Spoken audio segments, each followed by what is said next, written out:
Okay, thank you everyone. I thought that this panel was really extraordinary and very encouraging.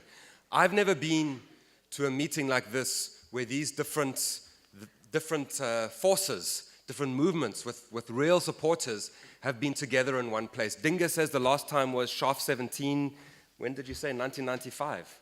Yeah, see, that was a long time ago.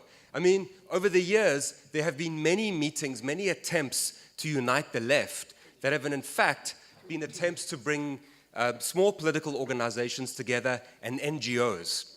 And ordinary people have had no control over those projects, no capacity to influence them. They have not been democratic projects. They have not spoken to real organizations involved in real struggles. And for that reason, among others, they've always gone nowhere. This, however, is something very different. You know, the Communist Party is a real organization with real members. The same is true of the EFF. The same is true of the students who are participating in struggles around fees. The same is true of Abahlali Basimjondolo. It's a historic moment, and I think we must thank the Mzala Nxumalo Center for making it happen. I think it's a very important moment. Now, I've only got a very short time to speak. We can't go through the details of what everyone said. There was lots of rich presentations. I thought what I could do in the short time is to lay out some of the broad themes that have emerged over the last couple of days. And one, of course, is a very powerful critique of capitalist society, of what it has done to our people. Mass unemployment, impoverishment, the growing, we heard in the US, but it's true in many parts of the world, of a kind of right-wing response to that, in which people take refuge in chauvinism and prejudice, you know, sexism, homophobia, xenophobia, rather than taking on the systems of oppression. We heard how capitalism is a threat to humanity universally because of what it's doing to the environment. We heard about the particularities of how people are oppressed in Palestine and the resonances with our own historical experiences in this country. We heard that ultimately there's a choice between some kind of fundamental change, some kind of real new order. Socialism was the name given to it, or barbarism. We've also had a very strong set of critiques of the left. We've been told that the left is fragmented, that it's broken up by NGOs, that it's dominated sometimes by egos, that people mobilize ideas, theory, as a way of separating themselves from other people, as a way of ending rather than enabling discussions. We've heard that people are holding on to their own little position within this crisis in which we find ourselves rather than trying to end that crisis. We've heard about hypocrisy. At the very beginning, Upersi asked the question, you know, where are Abu Mzala? It's right here, the question. Bapi Mzala. Okay? We've heard about how the left is not producing its own intellectuals coming out of their own struggles. We've heard how the media is dominated towards not just a pro-capitalist agenda, but an agenda that is politically very hostile to independent organization and struggle. We've had some proposals for the way forward, and as I said already, I thought this panel was extraordinary. There's been a lot of people, not just on this panel, have spoken about the necessity for making alliances, for learning to work together. There's been a lot of discussion about how, if we can find, at least in a minimum program, ways of building unity, we could find ourselves in a very different situation. One aspect of the crisis that was not always dealt with, because there's a lot of focus on economics, was the political dimensions of the crisis. It was mentioned. It was mentioned in particular by Abahlali, really stressing how repressive the state is at the moment. I mean, the choir that sang today and that opened the events on the first night come from a community in which two activists have been assassinated, and a 17-year-old girl was murdered in what is effectively a third assassination by being shot in the back of the head by the police. That's not a democracy. That's a really repressive state. And surely, if we cannot begin to say that we will support each other when we face repression, we face a real risk in our divisions of ending up in a situation where there's systemic repression and when there is no possibility for organizing for a radical alternative to the current situation. There are many societies that have gone down that route. Turkey's just one. I mean, the BJP in India are pushing the same kind of authoritarianism. It's not just Abba Klali that have faced assassination. In this city, the South African Communist Party have had assassinations. I'm well aware of the ones in Nchanga. There may be others. NUMSA have also had assassinations in the city. Surely, as a minimum program, we can say that the old socialist slogan, the old workers' slogan, an injury to one is an injury to all, is something we have to take seriously.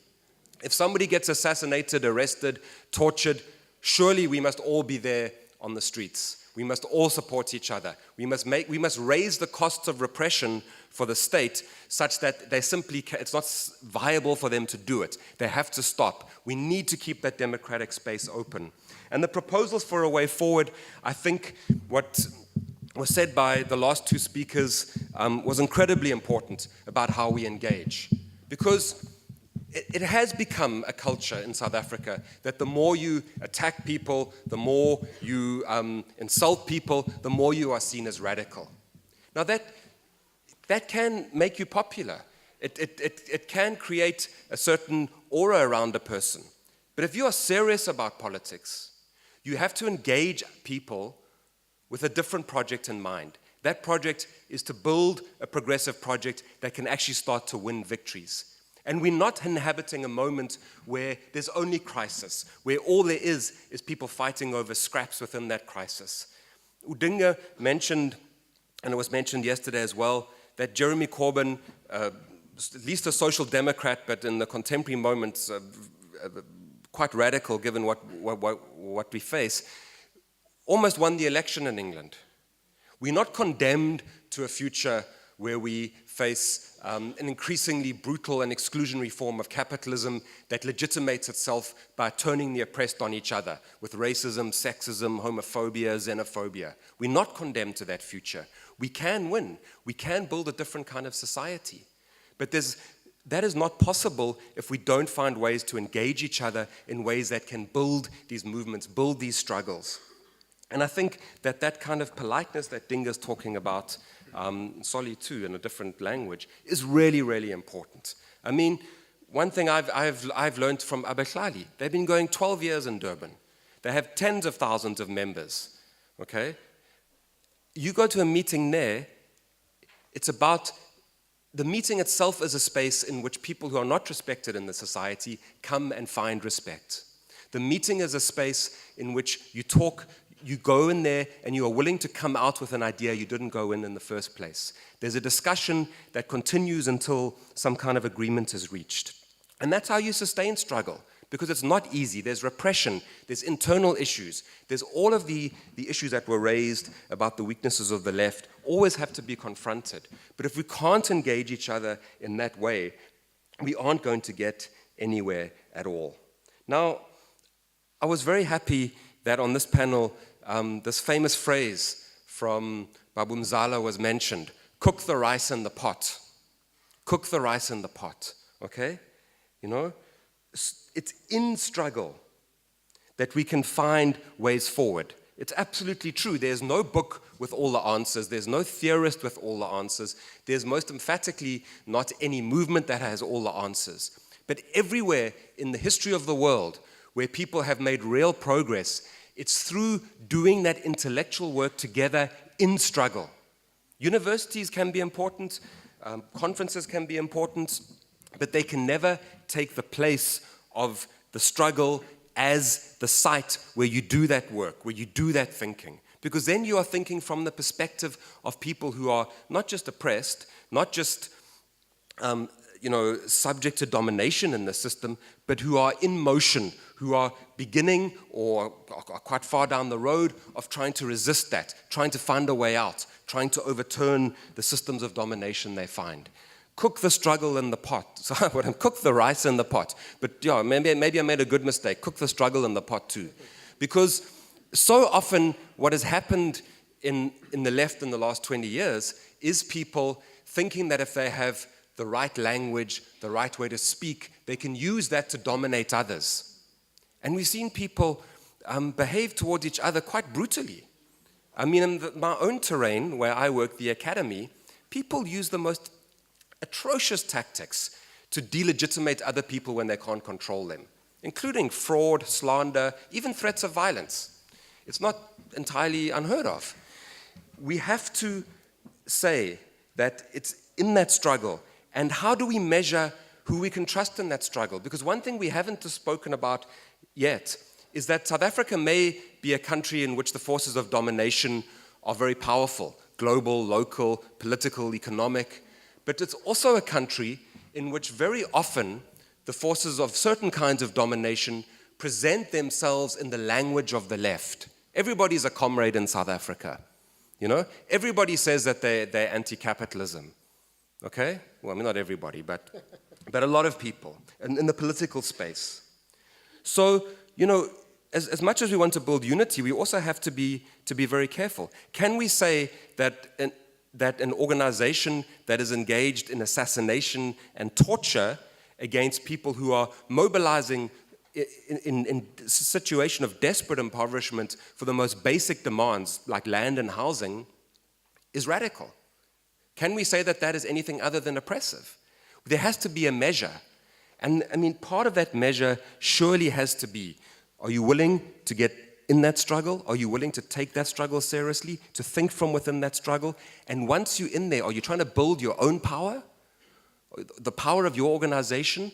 Or are you trying to build that struggle to win real victories, to build a fundamentally different kind of society? I think these are the key things that have come forward. The critique of capitalist society, the critique of the left, and a set of proposals for a way forward. I just want to make one little suggestion about a way forward. You know, it's very easy to be critical of other organizations. All of us in this room could stand up and deliver a pretty brutal and sometimes honest critique of every other organization in this room other than the one that we come from. They've all got weaknesses, they've all made mistakes, they've all tried things that haven't worked, they all have contradictions. There's no exception. But what if we had a meeting like this and we said, okay, just as an experiment, we're not going to start by saying, this is our critique. And at some point, critique is very important because that's how we learn, as long as it's rooted in struggle. Okay? And then it's not just some abstraction, it's not just a game, it's real. What if we said, look, let's put all of those issues we have with each other aside, those historical issues, those resentments about the time when there was repression and other organizations supported it or they were silent, all of these things, let's put it aside. Let's have a discussion that says, what do we have in common? What do we all agree on? Let's see if we can build a set of commitments that we share. And then let's see if the next step, if we can say, what can we do together? What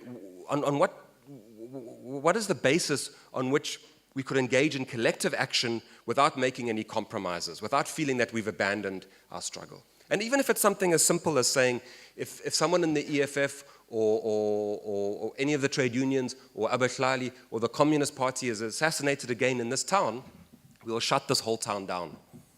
Imagine if the workers went on strike and the shack dwellers blocked the roads.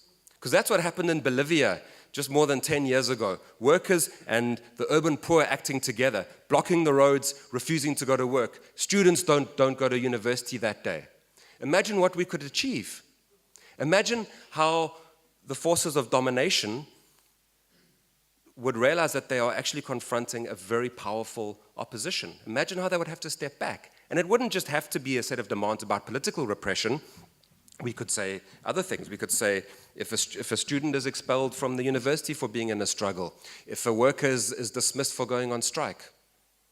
Imagine what we could do. Imagine how we could start to win. I have to go and catch my plane now. Thank you so much to the Center for organizing this. It's really, really important. And thank you to you all for your contribution.